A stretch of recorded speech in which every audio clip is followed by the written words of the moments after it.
살펴볼 말씀은 마가복음 8장 27절에서 34절 말씀인데요. 십자가 앞에 선 중심이란 제목으로 여러분 좀 말씀을 나누려고 합니다. 그래서 4월 한 달 동안 제가 팔로우라는 시리즈로 나를 따르라, 특별히 그 마음에 관한 하나님을 따를 때 어떻게 우리의 마음을 가지고 따라야 하는지에 대해서 좀 이렇게 계속 살펴보려고 합니다. 우리 마가복음 8장 27절에서 34절인데요. 저와 여러분들이 한 절씩 좀 교독하려고 합니다. 제가 먼저 읽습니다. 예수와 제자들이 빌립보 가이사라 여러 마을로 나가실새 길에서 제자들에게 물어 이르시되 사람들이 나를 누구라고 하느냐.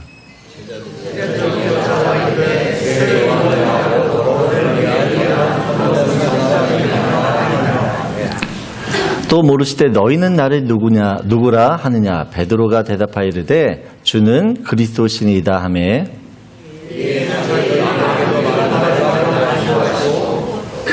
인자가 많은 고난을 받고 장로들과 대제사장들과 서기관들에게 버림받아 죽임을 당하고 사흘 만에 살아나야 할 것을 비로소 그들에게 가르치시되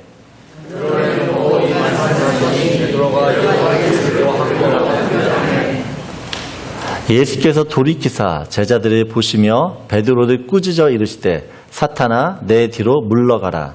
내가 하나님의 일을 생각하지 아니하고 도리어 사람의 일을 생각하는도다 하시고 누구든지 나를 따라오려거든 자기를 부인하고 자기 십자가를 지고 나를 따를 것이니라. 아멘.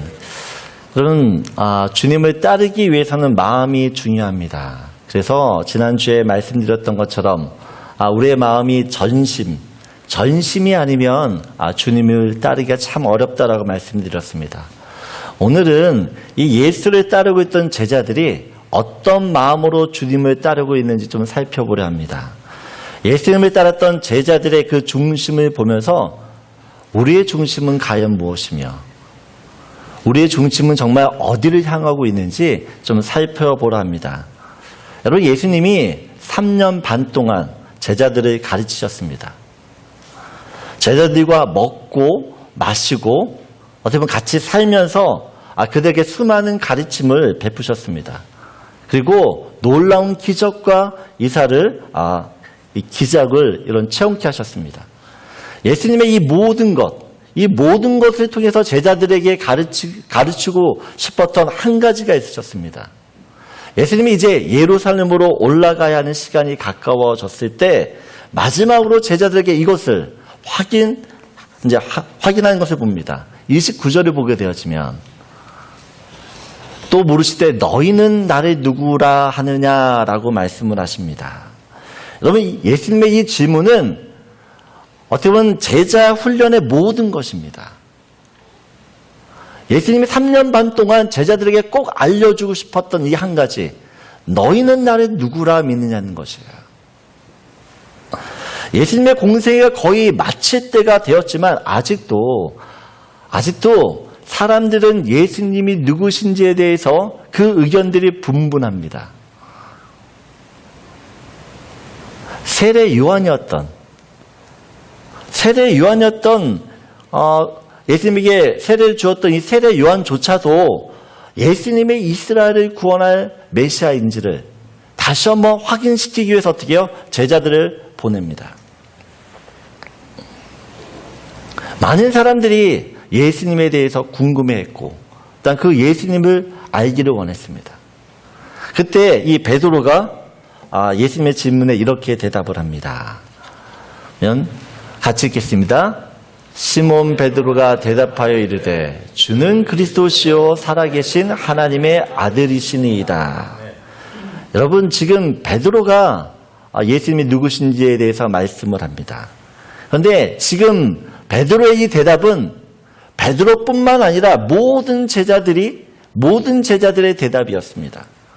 예수님을 배신했던 가룟 유다까지도 예수님을 하나님의 아들이시며 또한 그는 이스라엘을 구원할 구원자 메시아로 굳게 믿고 있었습니다.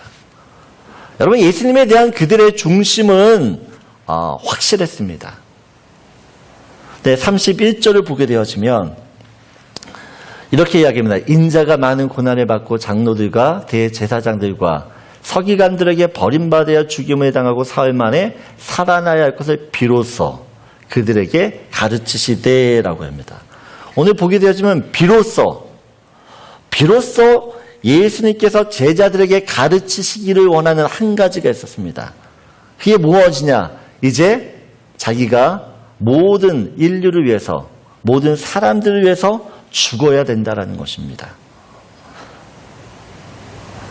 베드로가 마음으로 중심으로 예수님이 나의 구주십니다라고 고백하는 그때 예수님께서 그동안 숨겨오셨던 자신의 구원 계획을 처음으로 제자들에게 보이셨습니다. 여러분, 그동안 예수님께서는 자신의 죽음에 대해서 극비에 붙이셨습니다. 아무에게도 알리지 않으셨습니다. 제자들이 아직 그럴 만한 믿음의 수준이 안 되었기 때문이도 그렇습니다.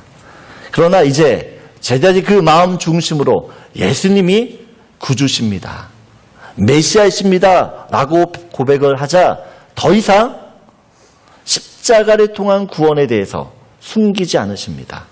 드러내놓고 말씀하셨다라고 이야기합니다.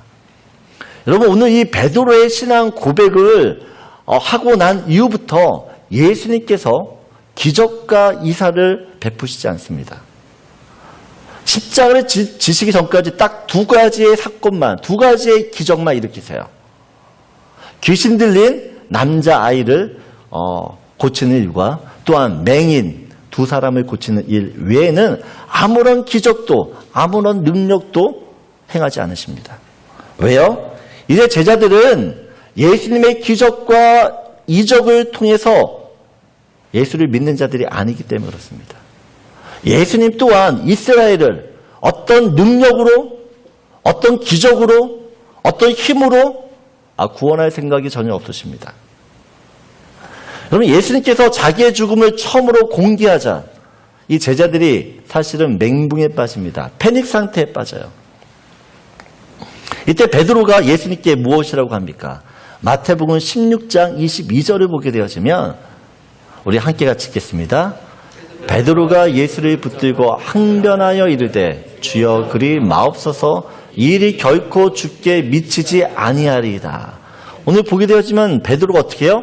예수님을 붙들고 항변했다라고 이야기합니다. 그리고 절대 이런 일이 일어나지 않겠다라고 이야기를 해요. 자기가 어떻게 해요? 주여 그리 마옵소서, 이 일이 결코 주께 미치지 아니하리이다. 내가 그렇게 하지 못하겠다라는 것입니다. 여러분, 베드로뿐만 아닙니다. 제자들도 똑같은 반응입니다. 어떻게 보면 자연스럽고 당연스러운 일입니다. 그런데 여러분, 베드로가 지금 예수님을 붙들면서 강력하게 십자가를 지시면 안 된다라고 하는 그 반대하는 마음, 이면에는 어떤 동기가 있는가라는 것이에요. 마태복음 19장 27절을 보게 되어지면 이렇게 이야기하면 같이 읽겠습니다. 이에 베드로가 대답하여 이르되 보소서, 우리가 모든 것을 버리고 주를 따라 싸운데 그런즉 우리가 무엇을 얻으리까? 지난주에 우리가 부자 청년에 대해서 말씀을 드렸습니다. 부자 청년이 떠나자 베드로가 예수님께 물어봅니다. 예수님, 우리가 다 버렸습니다. 모든 걸 다 포기했습니다. 그리고 주님을 따랐는데 우리가 무엇을 얻을 수 있겠습니까? 라고 물어요. 여러분, 분명히 베드로가 모든 것을 다 버리고 주님을 따랐습니다. 모든 것을 버릴 정도로 주님을 신뢰했고 헌신했습니다. 그런데 그 주님을 따르면서 베드로의 마음 한편 구석에 어떤 마음이 있어요? 내가 무엇을 얻지 않을까? 내가 이렇게 주님을 따랐는데 주님이 나한테 뭔가 해주지 않으실까? 나름 보상 심리와 어떤 대가를 기대하고 따랐다라는 것을 우리가 보게 되어집니다. 여러분, 베드로처럼 우리도 예수님을 나의 구주로 또한 살아계신 하나님으로 우리는 믿습니다. 그것이 우리의 중심입니다. 그런데 십자가 앞에 섰을 때 내 마음의 중심을 비춰보게 되어지면 그동안 보이지 않았던 진짜 중심이 보이기 시작합니다. 분명 다 버렸습니다. 더 이상 포기할 것이 없다라고 생각했는데 그 마음 중심, 그 깊을 들어가 보니까 아직도 붙들고 있는 게 있어요. 여러분, 예수님이 십자가라는 이야기를 말씀하실 때 베드로의 진짜 중심이 드러납니다. 보이지 않았던 그 속마음, 그 본심이 나타나요. 분명 내가 예수가 나의 구세주고 하나님의 아들이라는 것을 믿으면서도 내 마음을 더 한 번 뒤집어 까니까 예수님을 통해서 세상의 영광, 세상의 성공, 세상의 지위와 세상의 인정을 받기를 원하는 내 모습을 본다라는 겁니다. 세상의 죄를 짊어가는 십자가의 예수가 아니라 이 세상을 다스리고 통치하는 위대하신 그 이스라엘의 왕, 그 통치자, 그걸 원한다는 것이에요. 여러분, 우리는 어떻습니까? 우리는 예수를 믿고 따르면서 우리도 이런 마음이 갖지 않습니까? 내가 이렇게 봉사하고 헌신했는데 하나님 적어도 나한테 이것만 해주셔야지. 내가 정말 다 버리고 주님 따랐는데 나를 축복해 주셔야지. 내 자식이 잘 돼야지. 내 인생에 문제가 없고 나에게 질병이 있으면 안 되지. 내가 이만큼 했는데 나를 알아줘야 되지 않겠어? 여러분, 이것이 우리의 정말 본심이 아니에요. 목사인 저도 그렇다라는 것이야. 목사인 저도.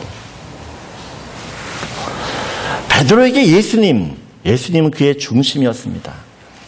그런데 그의 속을 한번 들여다보니 그의 중심에는 예수님을 통해서 내가 이루고 싶어하는 또 다른 본심이 자리 잡고 있어요. 여러분, 그 본심은 평상시에는 절대 보이지 않습니다. 십자가의 고난, 그 고난 앞에 서게 되어지면 내가 어떤 마음인지를 알아요. 여러분의 중심이 무엇인지 보고 싶으십니까? 그냥 십자가 앞에 서보면 됩니다. 십자가 앞에 서면 내 마음이 어떤 마음인지 알아요. 그래서 첫 번째 여러분에게 나누고 싶은 말씀이 이겁니다. 우리 한번 같이 읽겠습니다. 십자가 앞에서 중심을 비추어 보십시오. 십자가 앞에서 여러분의 마음을 비추어 보라는 겁니다. 어떤 마음인지. 십자가는 고난이며 십자가는 희생이며 십자가는 섬김입니다. 오늘 나는 어떤 중심으로 예수를 따르고 있는지, 예수를 믿고 있는지 다시 한번 우리 십자가 앞에서 내 마음을 살펴볼 수 있는 저와 여러분들에게 소원합니다. 33절을 보게 되어지면 우리 함께 같이 읽겠습니다. 돌이키사 제자들을 보시며 베드로를 꾸짖어 이르시되 사탄아 내 뒤로 물러가라. 내가 하나님의 일을 생각하지 아니하고 도리어 사람의 일을 생각하는도다 하시고. 여러분, 지금 예수님께서 베드로의 생각을 책망하고 계십니다. 베드로의 생각에는 이스라엘을 구원할 예수님이 이런 식으로 죽어서는 안 됩니다. 사람들이 저주를 받았다라고 여기는 그 십자가에서 처참하게 힘없이 죽어서는 안 되는 분이에요. 그분은 영광의 왕으로 달왕처럼 로마 압제와 그 식민지에서 이스라엘을 정치적으로 독립시켜야 되는 분입니다. 기존에 타락했던 종교 지도자들을 내몰고 새로운 하나님 나라를 세우셔야 하는 분입니다. 영광의 왕으로 위대한 분으로 이스라엘을 다스리고 통치해야 될 그분이 바로 우리 예수님, 그게 베드로의 생각이었습니다. 근데 예수가 죽게 되어지면 베드로가 생각했던 그 모든 것이 다 물거품이 됩니다. 그렇게 절대 그런 생각을 해서도 안 되고 그런 말도 내뱉어야 되지 않아야 되며 그런 일은 절대로 일어나서는 안 되는 일입니다. 그런데 오늘 예수님께서 무엇이라고 이야기합니까? 너가 하나님의 일을 생각하지 않고 도리어 사람의 일을 생각한다라고 해요. 이 사람의 일이 누굽니까? 베드로의 일입니다. 이 사람의 일이 무엇입니까? 사단의 일입니다. 사단이 좋아하고 사단이 원하는 그 일. 인간적인 모습을 볼 때 베드로가 하는 말은 다 타당한 것처럼 보입니다. 그러나 주님은 그렇게 우리를 구원하시지 않습니다.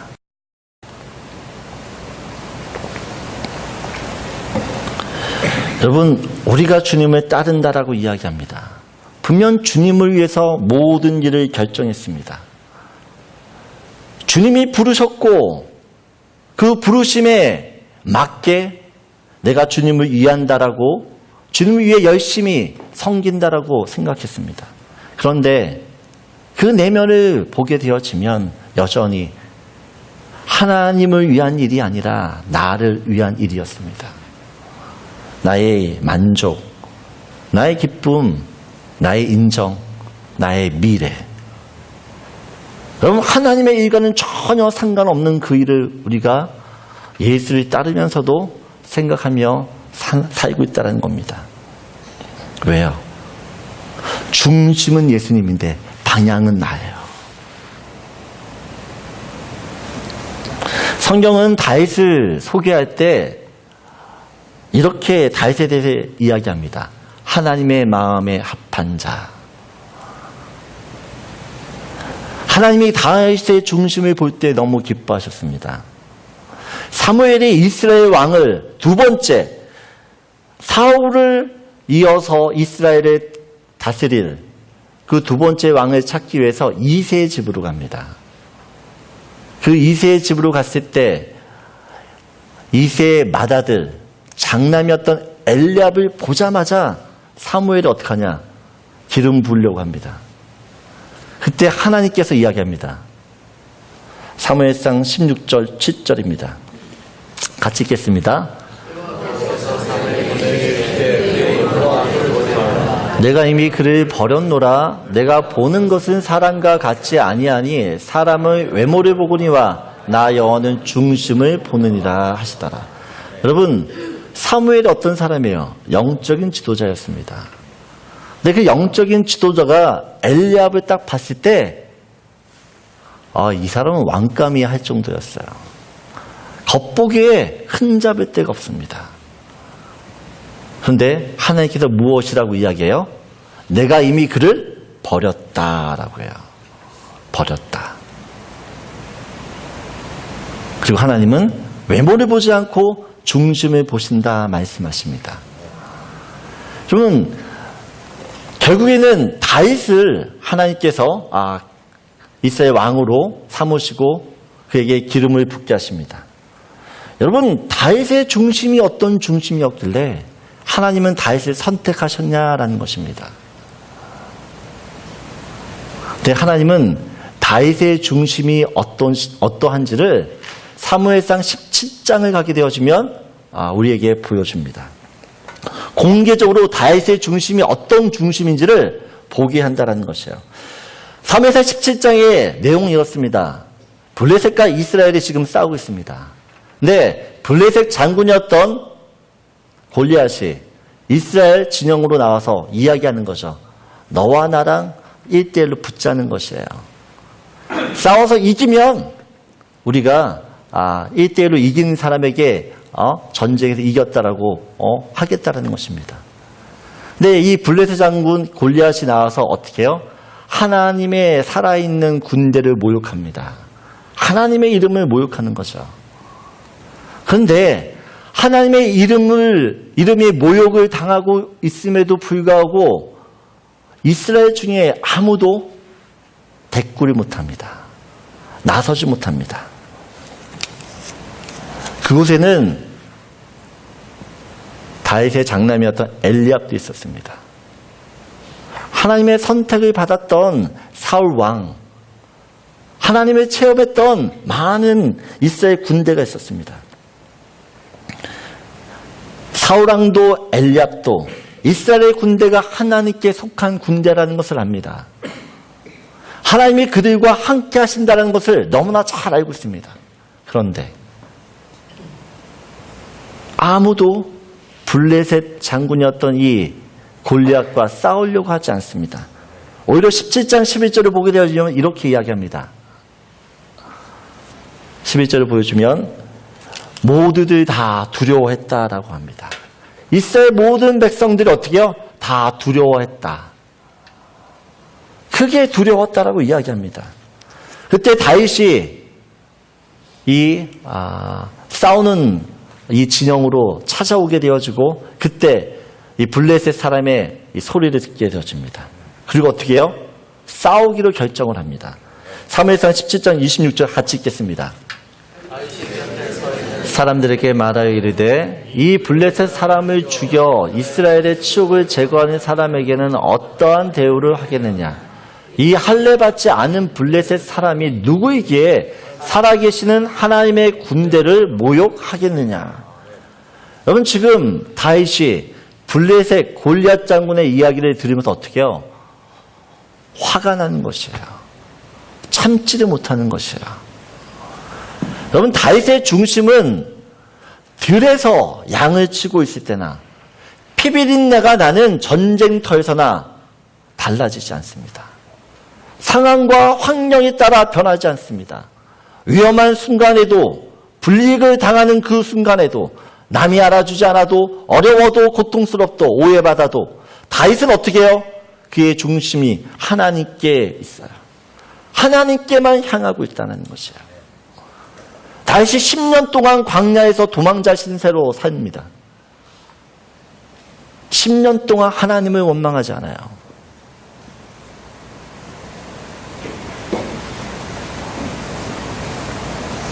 하나님을 오히려 찬양합니다.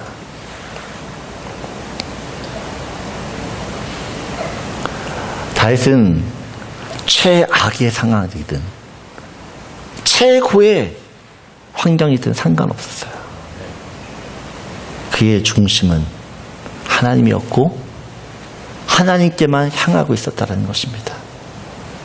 그래서 성경은 다윗을 이야기할 때 하나님의 마음에 합한 자라고 이야기합니다.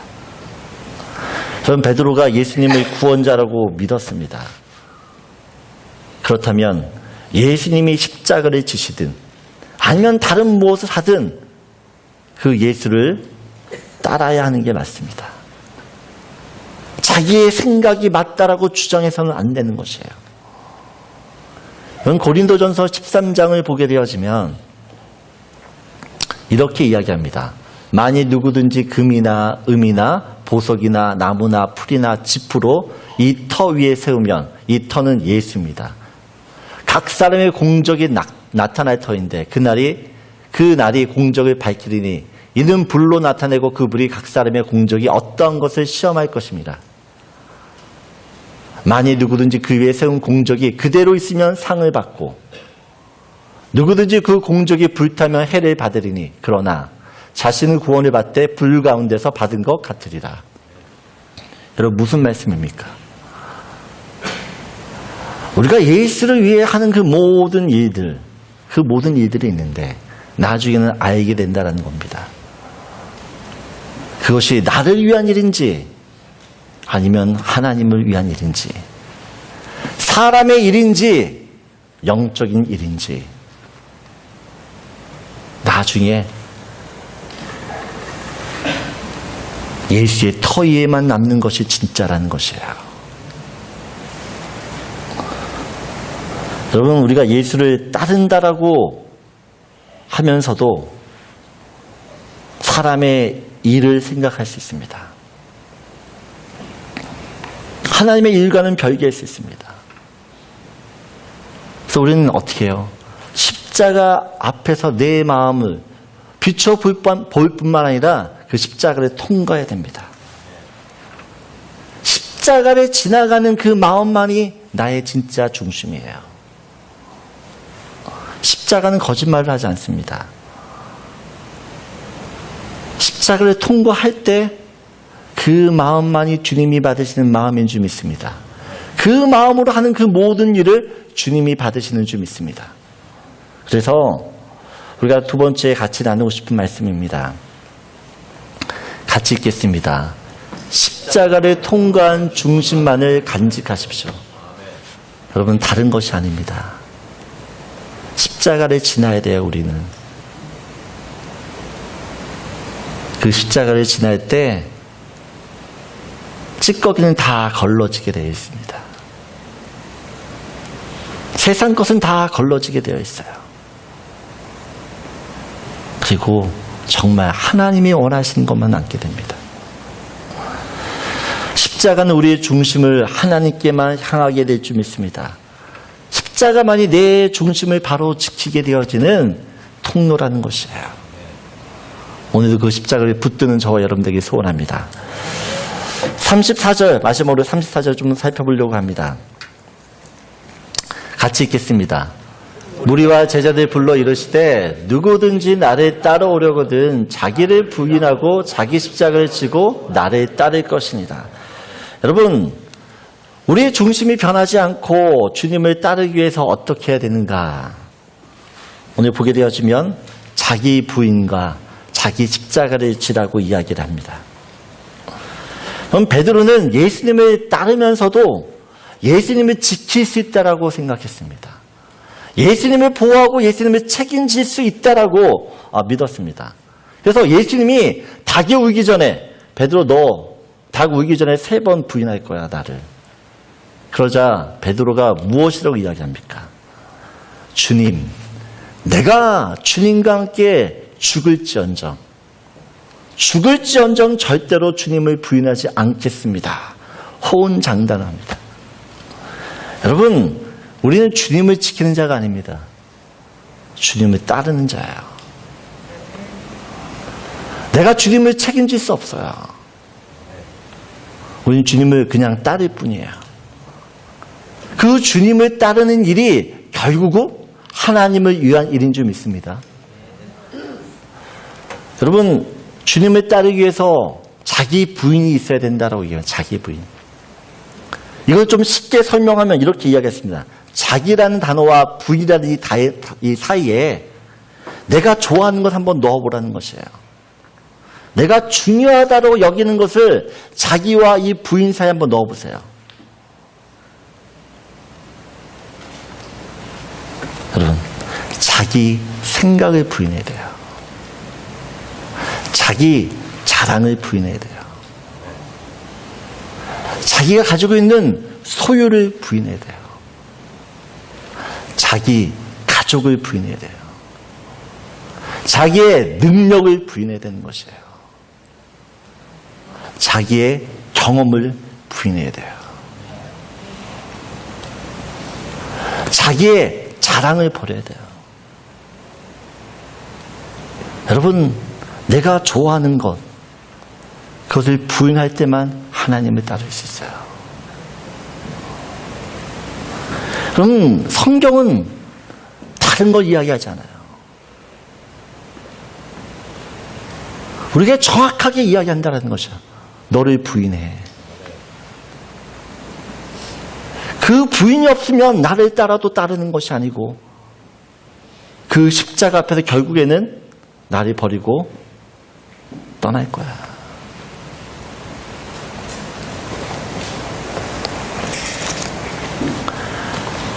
나를 부인해야 십자가를 질 수 있습니다. 인간은 태생 자체가 교만 덩어리예요. 가만히 있어도 교만해지는 게 저와 여러분의 모습입니다. 근데 십자가는 그 그 교만을 꺾어야 하는 자리입니다. 내가 낮아져야 되는 자리예요. 내가 섬기지 않으면 절대로 그 십자가를 질 수가 없다라는 것입니다. 그래서 십자가는 우리를 겸손케 합니다.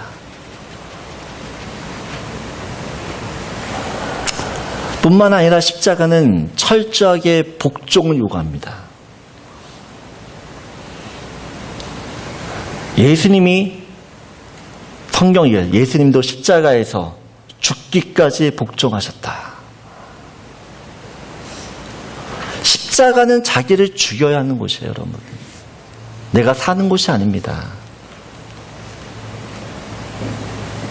아브라함이 이삭을 데리고 모리아 산으로 올라간다라고 할 때 아브라함은 자기 자신을 먼저 죽일 수밖에 없는 거예요. 자기가 죽어야지만 하나님의 말씀에 순종하여 이삭을 데리고 모리아 산에 올라갈 수 있게 되는 것입니다. 자기가 죽지 않으면 이삭을 죽일 수가 없어요. 여러분, 야곱이 야복 강가에서 하나님과 씨름을 합니다. 그때 하나님께서 이 야곱의 환도뼈를 쳐요. 환도뼈가 무엇입니까? 힘의 근원이라고 이야기합니다. 야곱은 지금까지 자기의 힘을 의지하고 살아왔던 인생이에요. 근데 하나님께서 그 힘을 쳐버려요. 그 힘을 의지하지 않도록, 못하도록 친다라는 것입니다.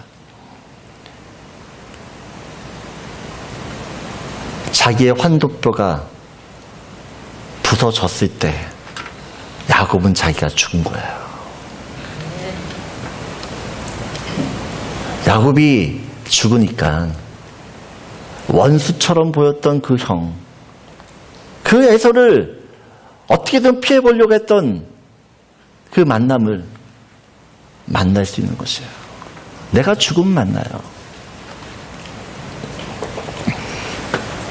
그럼 모세가 왕궁에서 쫓겨나 40년 동안 광야에서 삽니다. 그는 과거에 화려했던 그 모든 것을 광야에 묻어야만 했습니다. 자기의 꿈, 자기의 지위, 신분, 누렸던 그 모든 것을 40년 동안 광야에 묻어요.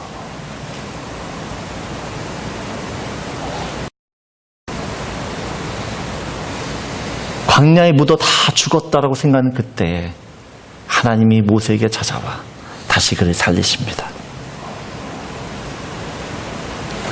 여러분, 예수를 따른다는 것은 나를 부인하고 나의 십자가를 지는 것입니다. 다른 방법이 없어요. 주님은 다른 방법이 이야기하지 않습니다. 죄인된 나를 살리기 위해 자신을 부인하고 십자가에서 자기 몸을 찢으셨던 것처럼 너도 그러라는 것이에요. 너 나를 따르기를 원해? 너를 부인해.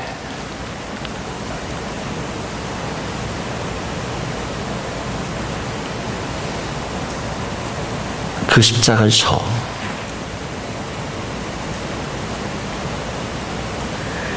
여러분, 언젠가 우리가 그 순간에 서게 돼요. 그 순간.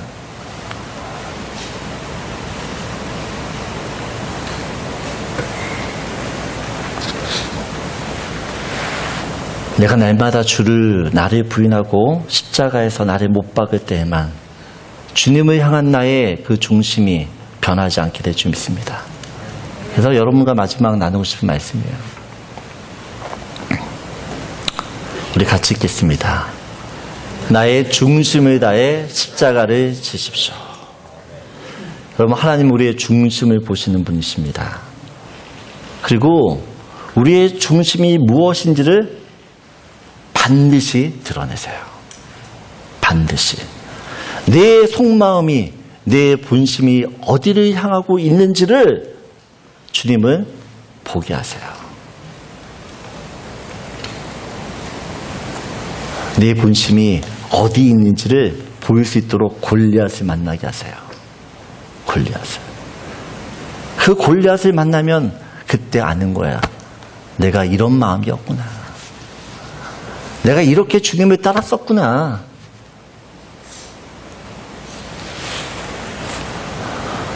오늘 우리의 중심이 달처럼 하나님의 마음에 합한 중심이 되길 소원합니다. 저는 여러분 한 가지 소원이 있어요. 정말 예수를 믿어도 제대로 믿자는 것이에요.